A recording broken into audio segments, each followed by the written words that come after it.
o primeiro alicerce é a oração. Mas vamos entender o sentido do que a gente vai viver a partir de hoje. Vamos lá, Lucas. Qualquer que vem a mim e ouve as minhas palavras e as observa, eu vos mostrarei a quem é semelhante.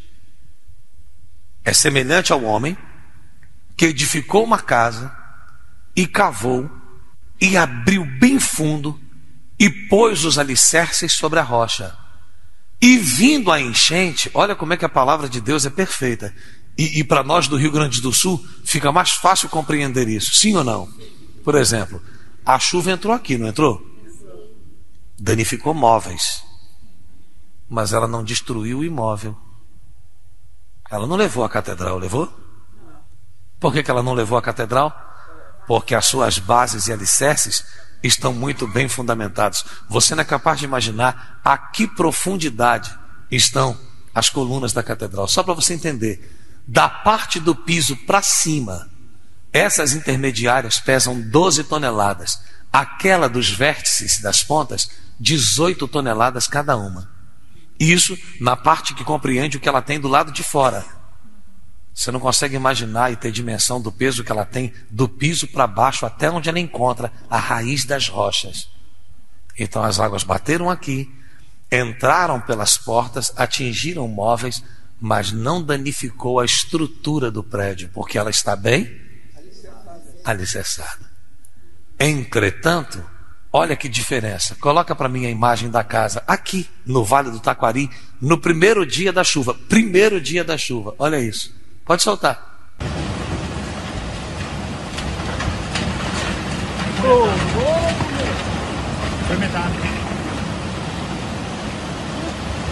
Foi a casa inteira. E por que foi a casa inteira, Bispo Guaraci? Porque ela não estava alicerçada na rocha. Vamos trazer isso para o mundo espiritual? A chuva que veio para eles é a mesma que veio para a gente. A chuva que levou aquela casa foi a mesma que encheu o centro histórico de Porto Alegre. Mas a catedral não foi. Ela encontrou espaço pelas portas abertas e na realidade ela só entrou porque ela encontrou porta aberta. Porque como veio de surpresa, não deu tempo da gente fazer as barragens. Quando a gente conseguiu colocar os sacos de areia aqui fora, ela já estava aqui dentro.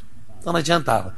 Então ela pegou móveis, mas a estrutura ela não pegou. Não tem uma coluna danificada. Não tem uma viga danificada. Não tem nada do estrutural dessa igreja danificado, porque eu já pedi uma avaliação e análise de profissionais competentes. Bispo, a estrutura do prédio está intacta. Intacta. Por quê? Porque tem alicerce profundo e fincado aonde? Na rocha. Vamos trazer isso para a gente? É isso aí. E não é guardar, que é um outro defeito que as pessoas têm, né? Ah, bispo, mas poxa, então acho que Deus vai me guardar de tudo porque eu tenho guardado a sua palavra. Mas não é isso que ele fala.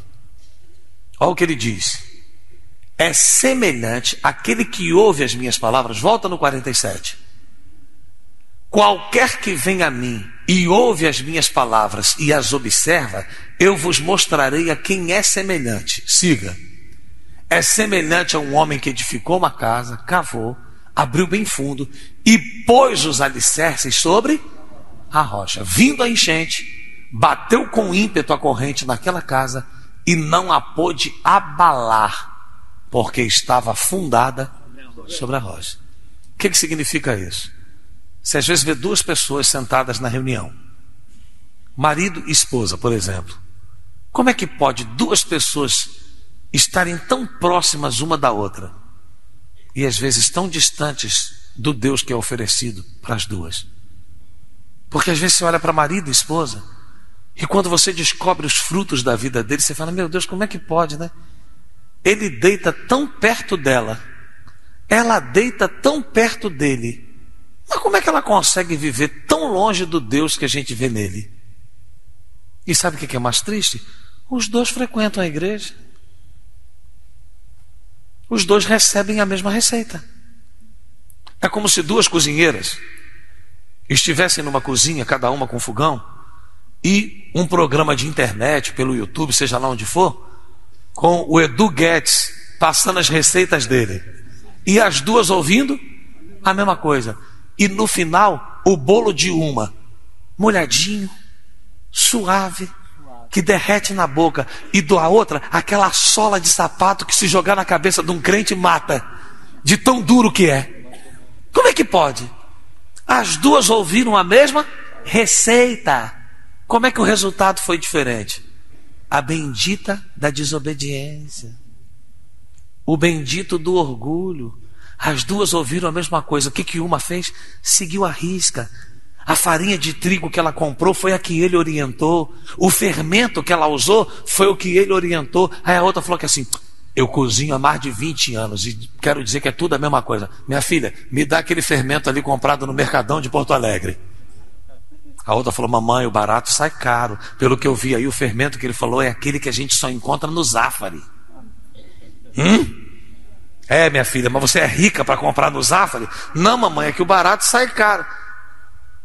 É assim ou não é? Vou fazer do jeito que eu sempre fiz. Resultado, um bolo delicioso, macio, e o da outra, aquele bolo solado, que na realidade não é nem bolo, é bate entope o nome.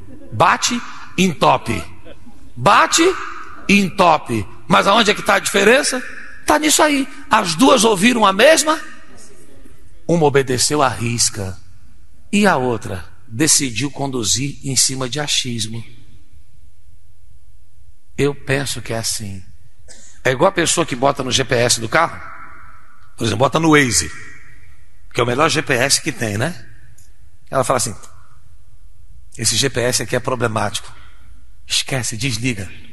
Entra ali, ó. Entra ali que eu estou acostumado a ir por ali. Aí tu entra, 50 minutos de engarrafamento. Para que ligou o bendito do GPS do carro se não obedece? Ligou no bendito do GPS do Waze, mas não quis obedecer. Não, o GPS está mandando entrar na primeira direita. Furada, vamos entrar na segunda. Já conhece tudo. Sabe como é que se chama isso? Orgulho. Como é que se chama isso? E é o orgulho que tem separado o ser humano de quem? Porque como é que você explica uma pessoa que conhece a palavra continuar sofrendo? Continuar gemendo? Eu entendo sofrendo, gemendo, quem está dessa porta para fora. Mas para mim é muito complicado, como vocês dizem por aí nessa linguagem moderna, para mim é punk compreender que uma pessoa esteja aqui dentro, diante de um Deus dessa grandeza, e continue fracassada, e continue caída, e continue prostrada, e continue perdida. Você sabe por que está? Porque ela está construindo a casa dela. Quando a gente fala casa, é a própria pessoa. Nós somos o templo do Espírito Santo. Então essa casa de Deus que é ela, por que ela está sempre caindo? Por que ela não consegue se fixar? Por que ela não consegue se firmar? Porque ela não alicerça a sua casa sobre a rocha. Alicerçar a casa sobre a rocha não é ouvir a palavra, não é conhecer, é praticar. Não adianta guardar no coração se não aplica.